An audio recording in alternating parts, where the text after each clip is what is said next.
All right, we're back. Tasty Crypto Show. I'm Ryan Grace, and with me today, of course, the one, the only, Katie McGarrigle, the wizard of Tasty Trade. What's up?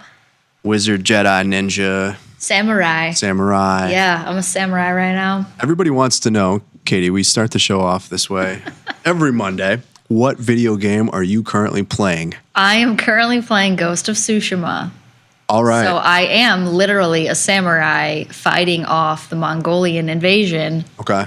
You know, trying to beat Kublai Khan and his ragtag relatives, going around. I love it. Trying to save Japan. I love it. Are we close to winning? What stage of the game are we? We are currently sneaking through a Mongolian taken over castle. Okay. I'm trying to sneak through the castle right now. I'm not a stealthy player, so I'm having a tough time trying to sneak around and not get caught. Trying to keep your sword in the sheath. Exactly. That's tough. Yeah, I have to sneak through past all these dudes without raising the alarm, and I keep, raising the alarm. What can I say? Well, good luck to you. We've got some gamers in the chat. Lone Sophos is playing Silent Hill 2, and Emmett is playing Baldur's Gate 3. Nice. Yeah, it's a very beautiful game, Lone Sophos. It is. It's very scenic and very pretty and things it's a good way to relax. Yeah, it's totally a great way to dissociate from the hellfire of the world. Yeah, exactly. Yeah. Learn some cool stances and become extremely overpowered so that I just, like you said, take people out with one little tap of my sword practically. But it sounds like there's a little bit of history sprinkled in along the way. Yeah, there is. Okay. I don't know how much of it is really based educational. Yeah, I'm assuming.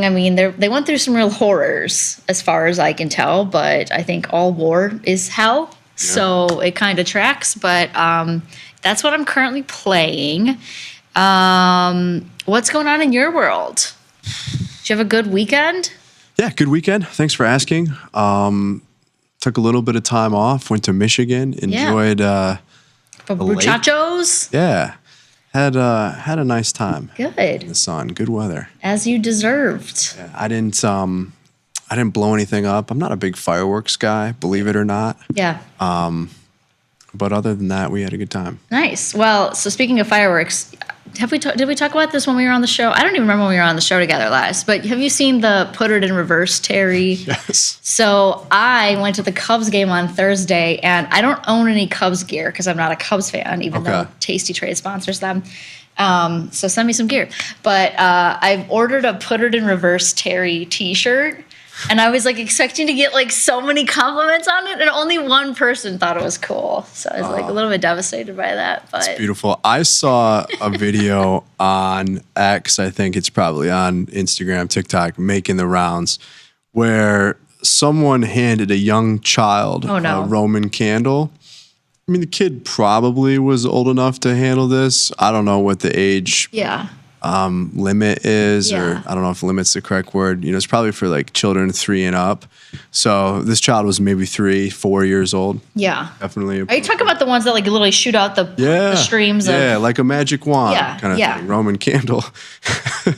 And this person hands this child this Roman candle. They light it, and they just so happen to be kind of right in front of their front door, which was wide open. And the child didn't really know what to do because... Yeah, why would you? You have a fire. 3 or 4. Right. And they ran right in the house, and that Roman candle was just blasting off. Oh, my gosh. So we've got to start to bring in more content from the internet on this show. Yeah. And turn it into something else, I guess. But when you mentioned Put It in Reverse, Terry, that made me think of that. That is wild. That gives me so much anxiety. Nope. I would hate to be a fireman over 4th of July. It's an extremely dangerous holiday. Extremely. Yeah. We need to do what, I think Germany does, where they just do, the drone shows now, and they put them in the cool formations. The dogs don't get scared. I'm sure people keep their appendages and their fingers a lot more. This is America. You're not going to take their fireworks. Okay? I know. Yeah, I guess not. But a girl can dream, right? Anywho, something I was not paying attention to that pertains to this show, I was not really looking at my crypto, but it doesn't really seem like anything really popped off over the weekend. It's been relatively quiet in crypto land, Katie. We can jump right into our crypto market update. Talked about this on Options Trading Concepts Live with the guys earlier today. I have a Bitcoin price of right around 108.2. Okay. And at the time that we put this together, 108.5. Volatility is low. Bitcoin has been kind of grinding higher. It finds buyers on the dips when it does pull back. ETH trading a little bit better here. Solana trading a little bit better here. Well off of those lows from 3 months ago when we had the post-tariff flashcard Liberation Day event. I don't know what you call it, Liberation Day, I guess. And really had some offside positioning across the board there. So you had that flush in the market. You saw volatility spike. And once we kicked the can, and certainly tariffs are top of mind here today, I think we get through that as well. But the rest of the story, bounce back up to all-time highs, and we really haven't been able to break above that 110 or so, 110.5 on the 3rd of July. Mm-hmm. Relatively quiet week thereafter, and starting this week at 108, not really doing too much. If we pull up our platform, I want to show this view, and I know there's been a variation of this on the desktop platform, but the web-based trading platform, which you can access at my.tastytrade.com, is just getting better and better. Amen. Feature packed, more coming soon. If we can jump over to that, you'll see what I'm talking about here. We've got the grid mode, I guess is what they're calling it. Yeah. Multi-chart view here. You can set this up a variety of different ways. I've got 4 here, but if you click on multi-chart, you can see you can get a few different setups. But what this allows you to do is look at multiple time frames as well. You try to put the the momentum picture in perspective here. You can add all of your different indicators. We'll set this all up, but we've got Bitcoin on a one-day basis, so you can see kind of again trading near all-time highs. And then you look at this on the hourly, it's really gone nowhere over the last couple of days. Mm-hmm. So maybe we get some volatility, but it's been pretty sleepy out there. Same thing with Solana. Here's Solana going back a couple of months. I mean, the range is a little bit larger if I zoom in here. But, we've gone sideways for the better part of a couple months in a lot of this stuff. Yeah. So what does that do to change your current strategy? Or, I'm assuming if you're going sideways, are you doing anything more in pools? Yeah, liquidity pools are grinding. So if anyone is not familiar with what we're talking about there, you can provide liquidity to decentralized exchanges such as Uniswap. And I do that. I think Katie does that. Or we've done that on the show at times. On the base network, you can use a wallet like the tastycrypto wallet to do that. But you're providing liquidity and you are generating a yield or return in the form of fees that's derived from that trading activity on the exchange. So decentralized exchange, Uniswap, this is a way to almost deploy a somewhat neutral strategy. As long as the underlying, in this case, ETH, stays within a trading range, very similar to an options trade like a strangle, mm-hmm. and you're going to generate a return. Similar but different, I suppose. Mm-hmm. If you've missed any of that content, check it out on the Tasty Live website or go over to Tasty Crypto on the YouTube and you can find it all there. Hell yeah. But yeah, those strategies have kind of worked here. As volatility has gone lower and lower, I think at some point it hits the floor. But as it's gone lower, selling premium, which there has been volatility risk premium in IBIT options. The last time that I checked, if we jump over back to the slides for a second here, yeah, you'll see on our volatility dashboard, 39% implied vol, which is a very low IV rank for Bitcoin. And this is the Deribit implied volatility. But realized volatility over the last 30 days is 30%. So you have a decent premium in there still. You've been paid to sell premium or sell volatility, though it is pretty cheap. Okay. It could get cheaper.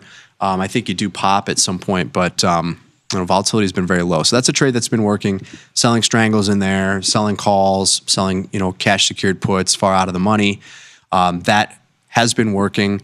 But if you've been looking for that big upside move, it's just been pretty quiet out there. Yeah. You can see very small expected moves here with Bitcoin. ETH should be like 267. Apologies, I haven't updated that slide. There's a typo there. But yeah, nothing too crazy that jumps out at me. Do you feel like there is a catalyst for why we're not seeing movement? Is it like a larger macro thing that's going on in markets as a whole? Is it specific to just crypto, or like what's your take? Yeah, I mean, I think you need to ultimately see that kind of liquidity catalyst, which if you look at the liquidity profile, it's definitely been more conducive. You can look at M2 and the rate of change of the money supply. It would imply on a forward basis that you do get higher crypto prices or higher Bitcoin price on that factor alone. You still have interest rates at a relatively high, historically high rate here if you look back over the last decade or so. Not if you go back to the 70s, but 4 or 5% is elevated versus where we've been over the last 10 years. I think there's the potential for lower rates on the horizon. You still have an economic environment that's conducive to asset prices and asset price inflation. That's gold, that's crypto, that's energy stocks, it's crude oil. And so I think as these things play out, you'll get price that grinds a little bit higher. Eventually, you get to a price where then you start to see some rotation into other names. And one that we might talk about here today is XRP. But it's also just characteristic of what we're seeing in terms of volatility and kind of entering into this maybe summer kind of slowdown seasonally. Kind of seeing a quiet market, relatively speaking, that's grinding higher. Up until today, we had a little bit more vol, but you look at equities, it's kind of been the same thing. Yeah, makes sense. Okay, I just wanted to see if there were any other things at play that maybe I wasn't thinking about. I mean, it could be that you get positive news on the regulatory front. It could be more ETF approvals later on this year. It could be better than expected economic data. But I don't see anything in terms of a binary event that's on the horizon that we're necessarily waiting for. Right. I think it's generally just going to be driven by broader liquidity conditions. And do you have a more stimulative central bank, in terms of the Fed? Do we see lower interest rates? Do we eventually see, and I'm not calling for this at all, not at this point in time, but do you get back to where you have central bank balance sheet expansion, you have some sort of QE, maybe not, maybe that's years down the road, typically is going to follow some sort of economic emergency, but that's really what has historically driven this much higher on the margin. Unless there's some reason for everybody to kind of freak out and FOMO into this. That said, nowhere near, in my opinion, when you look at a lot of on-chain metrics or you just look at kind of how we have traded historically, I wouldn't say we're near a top necessarily. Right. There's signs that we're very overbought here. We've just had a big move up. We've consolidated within a larger range, and we've been met with some selling pressure at 110. There's a lot of people that have owned this for a very long time, and you're seeing some profit taking there. Can you chew through it at some point? Maybe. But, it's been pretty bullish price action. You're just not getting that 5% up every day that we'd like. Yeah. You might be seeing that in platinum or elsewhere. Yeah. Oh, we know there's some platinum traders in the house. Got a couple platinum traders over here. Shout out to those guys. What are you doing? Are you trading anything in crypto? Oh, You've been active. Light. You've been busy at work, I hear. So yeah, I've been super light across the board. I'm also feel like I'm kind of just digesting and kind of taking stock and seeing, if there's any opportunity, where does it feel like there's volatility or premium that I can sell. So the short answer is no. So I'm definitely kind of interested in, if anything is jumping out to you to nibble on, or, if you think that we're seeing an outperformer or an underperformer that looks opportunistic, I am down to dabble. Yeah, I'm just looking at XRP because I wanted to talk about it here today, but all of these charts are really the same. If you look at that big move that you had, in this case it was earlier in the year, but you've had these large moves and then you've had these consolidations and there's this really chop sideways over the last few months. You see that with Bitcoin, you see that with ETH, you see that with XRP a little bit as well. No, I haven't been too busy. On the follow page, I put on a couple new trades recently. I'm in Aave. Okay. That's just based off of the momentum signals that we've seen. So let me pull that one up really quickly, and I can change the view here so it's a little bit easier to see. Let's get out of our multi-chart. We'll go single for a second. Pull pull that back up. And got to add these all to the watch list. Might help if I add that over here. It'll be a little bit easier to do.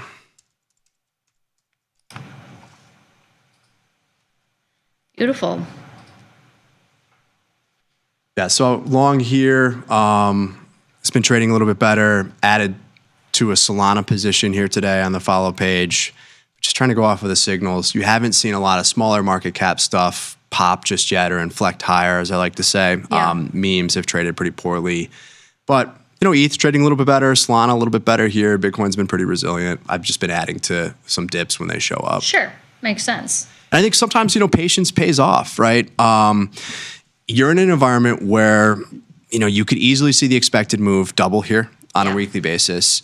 You're not getting much outside of $1,000 move, 1 to 2% per day maybe. But this is something where you can very quickly see a sell-off below 100. We saw that just a couple of weeks ago. Those are the spots that you want to try to pick and I think be ready to go in this environment. You can buy dips, in my opinion. Structurally, still very bullish, a lot of supporting factors there. But I'm kind of waiting for that, right? I'll buy a little bit, dollar cost average in, but it's kind of those larger, just wait for the volatility to show up on the, if it is on the downside, and that's where I like to add. Yeah. No, that makes complete sense. And I think we've done a really good job, not to toot our own horn, but to talk about this show, and particularly with you educating me on just incorporating this into a portfolio. This does not need to be 20, 30, 40% of your portfolio. This can just be a nice little add-on for you to get exposure to an asset class that has historically had some more volatility than maybe some other things that traders would put on in their account. And you can just nibble and not, put it all on red, so to speak, as one big tranche or one large, set of contracts or size too. Yeah, absolutely. And it's been an asset class as well that has performed very well historically, right? There are market environments and conditions in which you want to get out of this and you want to get out of other higher kind of beta or higher volatility underlyings, and you reduce some exposures there. And that's true for equities as well. But in the majority of environments, and if you look at this historically, this is something that I think there's a pretty strong argument to hold in your portfolio, and then you maybe diversify among those crypto assets as well. So speaking of diversification then, so talk to me about what makes Ripple distinct relative to some of the other coins that maybe we've talked about a little bit more heavily. Yeah, so I want to talk about Ripple for a second here, and we'll just jump to some of the slides. We did a show on this back in February, I believe. And so a very quick background. We'll run through this, given we only have about 7 minutes left in the show. But we use these terms interchangeably. XRP is the token. We call it Ripple. Ripple is not really what the token's called. XRP is the token. Ripple's the company that develops and maintains XRPL, the ledger. XRP is the cryptocurrency. Okay. RippleNet is something entirely different. RippleNet's a global payment network for financial institutions. So we've talked about Ripple as a company that supports cross-border payments. XRP is a token that facilitates some of that. Yeah. XRPL, though, is the decentralized blockchain that I think people are getting excited about because of some of the things that are being built on it, the direction that it's going in the ecosystem that Ripple, the company, is trying to evolve here, which should then, in most people's opinion, accrue value to XRP, the underlying token. Right. But I just wanted to talk a little bit about that because it can be confusing. So let's talk about, though, more importantly, just objectively, what's happening with XRP, with the Ripple ecosystem. Are there any signs of adoption? What is there to be excited about? Because this is a token that has a lot of fans, right? They have a XRP army, in a sense. Okay. A lot of people trade this. A lot of people hold this. A lot of people are very bullish on this. I've always struggled because you look at the market cap of XRP and it's always in the top 10, sometimes in the top 5. Sure. Presumably, as the regulatory environment gets a little bit better for crypto, this will be something that is supported by it.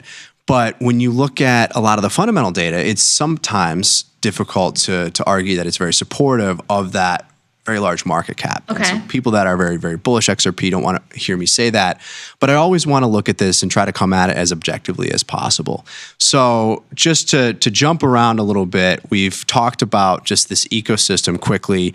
Ripple's the company. Yep. XRPL is a decentralized blockchain. RippleNet is a private, payment network for financial institutions. I want to talk a little bit about just what we're seeing on chain. Objectively, you've slowed down here quarter over quarter. XRP and Ripple has this report that they put out where you can look at all sorts of different fundamental details. They put it out on a quarterly basis, almost like an earnings kind of report. Sure. We don't have the Q2 report yet, but Q1 2025 slowed down a little bit in terms of transactions. Average Ripple price, XRP price, I keep doing that, up to $2.25, 57%. Yeah. You're seeing a little bit of a slowdown in DEX volume, so that's decentralized exchange volume, and a little bit of a slowdown in new wallets created. So that's just looking at this quarter over quarter, but there are a ton of positives year over year, huge growth year over year, right. And want to just look at some of those positive developments as we might think about in the future. Should I get the signal with my little indicators here going long XRP? So a couple things to be, I suppose, bullish about. Institutional adoption seemingly is ongoing. There are partnerships that include tokenizing real-world assets. This is Mercado Bitcoin's $200 million initiative. You're seeing USDC launch on the XRPL or XRP Ledger decentralized blockchain.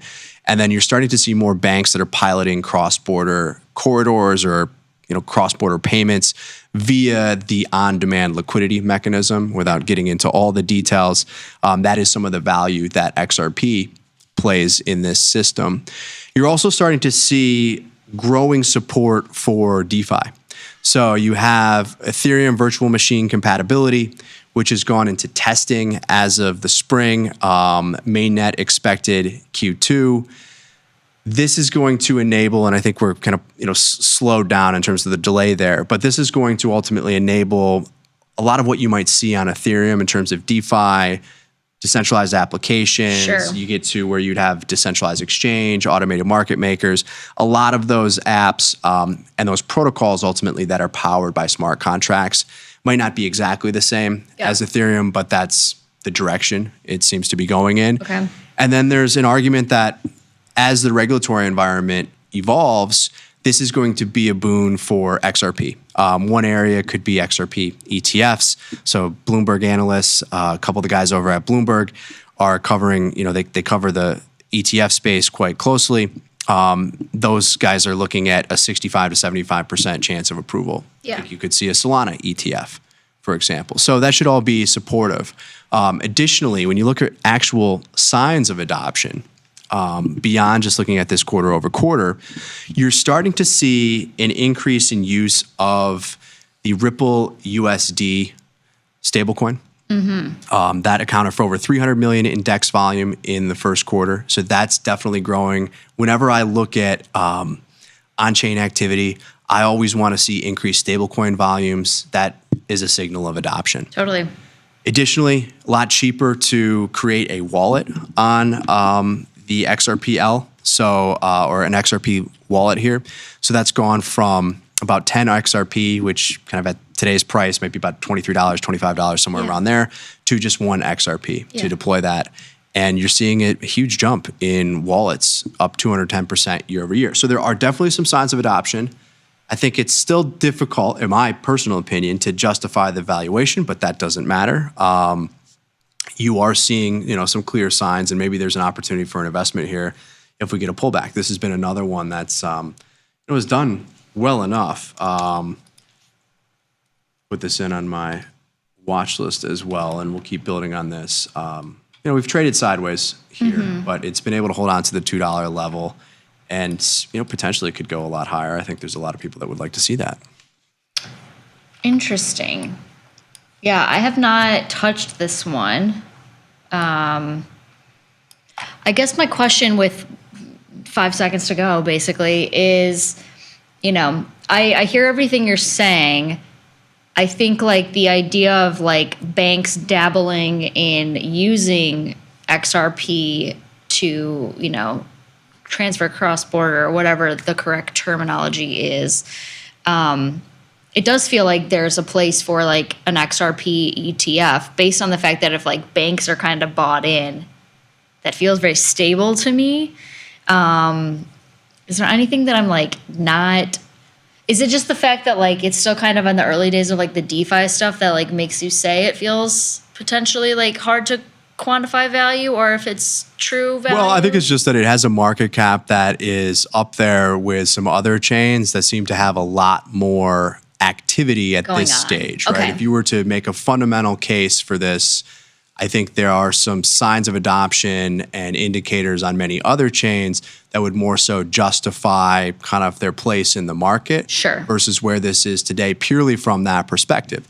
That doesn't account for what could be coming soon. You have the Hidden Road acquisition, that's huge. So you're really looking at this company, Ripple, using blockchain technology to build out infrastructure that will hopefully in the future be used by many financial institutions.